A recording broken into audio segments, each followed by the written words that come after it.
আমার বয়স যখন 14 বছর তখনই জীবনের প্রথম একটা মেয়েকে দেখার পর থেকে বিয়ে করার শখ জাগে। একই গ্রামের একই স্কুলের 2 বছরের জুনিয়র একটা মেয়ে। মেয়েটাকে দেখে আমার অসম্ভব ভালো লেগে যায়। গায়ের রং ফর্সা, কোকড়া চুল, খাড়া নাক, গোলাপি ঠোঁট, শুধুমাত্র সামনের একটি দাঁত উঁচু। তবে মেয়েটাকে আমার কাছে অসাধারণ লাগে, কেন জানি অদ্ভুত রকমের সুন্দর লাগে। আমার সেই পছন্দের কথা আমার প্রিয় বন্ধু মেহেদিকে ছাড়া আর কাউকে জানালাম না। তারপর মেহেদির কথা মতো একটা চিরকুট লিখে মেয়েটার ইসলাম শিক্ষা বইয়ের ভিতর রেখে দিয়ে আসলাম। সেটা আমার জীবনের প্রথম লেখা চিঠি ছিল। চিঠিতে লেখা ছিল, আমি একটা পাপ করে ফেলেছি, তোমাকে ভালোবেসে ফেলেছি। এই পাপ কাটাতে হলে তোমাকে বিয়ে করতে হবে। মেয়েটি চিঠিটা পেয়েছিল 3 দিন পর, কারণ সে ওই 3 দিন ইসলাম শিক্ষা বই খুলেই দেখেনি। এদিকে 3 দিন হয়ে গেল, 3 দিনেও কোনো উত্তর না আসাতে আমি আর আমার বন্ধু মেহেদি অস্থির হয়ে বসে আছি। সে যাই হোক, যেদিন সে চিঠিটি হাতে পেয়েছিল সেদিন সে চোখ লাল করে স্কুল আসলো। সম্ভবত এটাই তার জীবনের প্রথম চিঠি ছিল, তাই চিঠিটা পাওয়ার পর রাত জেগে কান্না করার কারণে তার চোখ দুটো লাল হয়ে গিয়েছিল। সেদিন ওর সাথে আমার সামনাসামনি দেখা হয় টিফিন পিরিয়ডে। সে তার এক বান্ধবীকে দিয়ে খবর পাঠিয়ে দেয় যে স্কুলের পিছনে সে আমার সাথে দেখা করতে চায়। আমিও রাজি হয়ে যাই।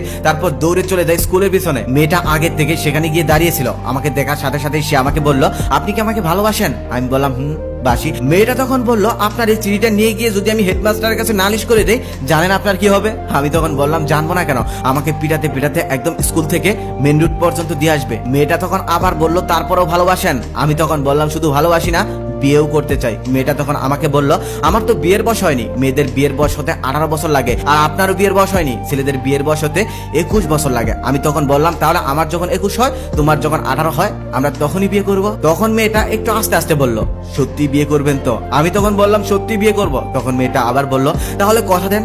আমি তখন বললাম, কথাও দিলাম। আমি কথা দেওয়ার সাথে সাথেই মেয়েটা কান্না করে দিল। কেন কান্না করে দিল বুঝতে পারলাম না। তারপর মেয়েটা কান্না করতে করতে ক্লাসরুমে চলে গেল। তখন থেকে আরো অন্যরকম একটা অদ্ভুত ফিলিংস এর জন্ম হলো আমার মনে।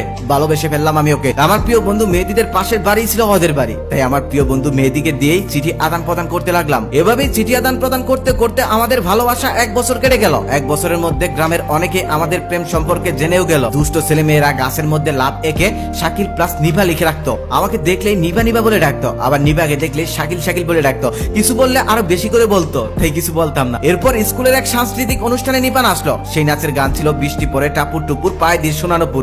সেদিন নাচটা দেখার পর আমার মনে হয়েছিল সত্যি সত্যি নিপাকে আমি একজোড়া সোনার নুপুর কিনে দেবো, আর সেগুলো পরেই সে নাচবে। তখন থেকে আমি আব্বার পকেট থেকে টাকা চুরি করতে লাগলাম নিপার জন্য সোনার নুপুর কিনে দেবো বলে। সময় যেতে লাগলো, টাকার পরিমাণও বাড়তে লাগলো, তবে সোনার নুপুর কিনে দেওয়ার মতো টাকা এখনো জোগাড় হলো না। এদিকে নিপা আমার জন্য একটি সবুজ রুমালে ফুলের আলপনা একে লিখে ফেললো, ভুলো না আমায়। তারপর সেই রুমালটা আর একটা ইটকাট ওর থেকে পেয়ে আমার সেদিন কিশোর বয়সে অবুঝ মনে চোখে জল এসেছিল। কিন্তু আমাদের এই অশ্রু জলের মধুর ভালোবাসা দীর্ঘস্থায়ী হলো না। নিপার জন্য সোনার নুপুর কিনে দেওয়ার আগে আমাকে মানচিত্রের অপর পাশে অন্য একটি শহরে নিয়ে গেল আমার বাবা। সেখানে গিয়ে নতুন একটি স্কুলে ভর্তি করিয়ে দিল। শহরের নতুন সেই স্কুলের নতুন নতুন বন্ধু বান্ধবী পেয়ে ভুলে গেলাম নিপাকে, ভুলে গেলাম আমার সেই গ্রামের স্কুলের সমস্ত বন্ধু বান্ধবকে। কারণ তখন মোবাইলের ব্যবহার তেমন একটা না থাকায় আর কখনোই কারোর সাথে যোগাযোগ হয়ে ওঠেনি আমার, আর কখনোই যোগাযোগ হলো না নিপার সাথে। এভাবে দেখতে দেখতে দীর্ঘ 9 বছর কেটে গেল। এখন আমি অনেকটা বড় হয়ে গেছি। একদিন মা আমাকে সঙ্গে করে একটি জুয়েলারিতে নিয়ে যায়। সেখানে যাওয়ার পর একজোড়া নুপুর দেখে আমার মনে পড়ে যায় সেই নিপার কথা। মনে পড়ে যায় আমি নিপাকে এমন একজোড়া নুপুর কিনে দিতে চেয়েছিলাম। এত বছরের মধ্যে মা যদিও সেই গ্রামে কয়েকবার গিয়েছে, তবে আমাকে নেওয়া হয়নি। মাকে নিপার কথা জিজ্ঞেস করেছি, তবে মা চিনতেই পারেনি। অনেক ঝামেলা করে খোঁজ নিয়ে জানতে পারি যে এতদিনে নিপার বিয়ে হয়ে গেছে। বিয়ে হয়ে গেছে আরো 5 বছর আগে। নিপার এখন 2টি সন্তানও আছে। এদিকে আমারও কিছুদিন যাবত 4 নম্বরের রিলেশনশিপটা ব্রেকআপ হয়ে গেছে। পড়াশোনা চাকরিতে সাকসেসফুল হলেও ব্যক্তিগত জীবনের প্রতি আমার এক ধরনের অনীহা জন্ম নিয়েছে। তারপর আমি বাবা মাকে অনেক বুঝিয়ে শুনিয়ে গ্রামের বাড়ি ঘুরতে যাওয়ার সিদ্ধান্ত নিয়ে নেই। তবে সেই গ্রামে যাওয়ার পর নিপাকে খুঁজতে আমার তেমন একটা কষ্ট করতে হয়নি, কারণ আমার সেই প্রিয় বন্ধু মেহেদি সেই নিপাকে বিয়ে করেছে। নিপার বিয়ে হয়েছে এটা শুনে আমি যতটা কষ্ট পেয়েছি তার চেয়ে বেশি কষ্ট পেয়েছি এটা শোনার পর, যখন শুনেছি আমার সেই প্রিয় বন্ধু মেহেদি নিপাকে বিয়ে করেছে। কেন কষ্ট পাচ্ছি, কিসের জন্য কষ্ট পাচ্ছি এটা আমি বুঝতে পারিনি, তবে আমার সেদিন ভীষণ কষ্ট হয়েছিল। আমি গ্রামে আসছি এটা শুনে তারা দুজনেই ভীষণ খুশি হয়। তারপর তাদের অনুরোধে আমি তাদের বাড়িতে বেড়াতে যাই। দেখা হওয়ার পর তাদের দুজনের সাথে আমি এমন আচরণ করি যেন ছোটবেলার কিছু আমার মনে নেই, আমি যেন কিছুই জানি না। এই 9 বছরে নিপা আরো অনেক সুন্দরী হয়েছে।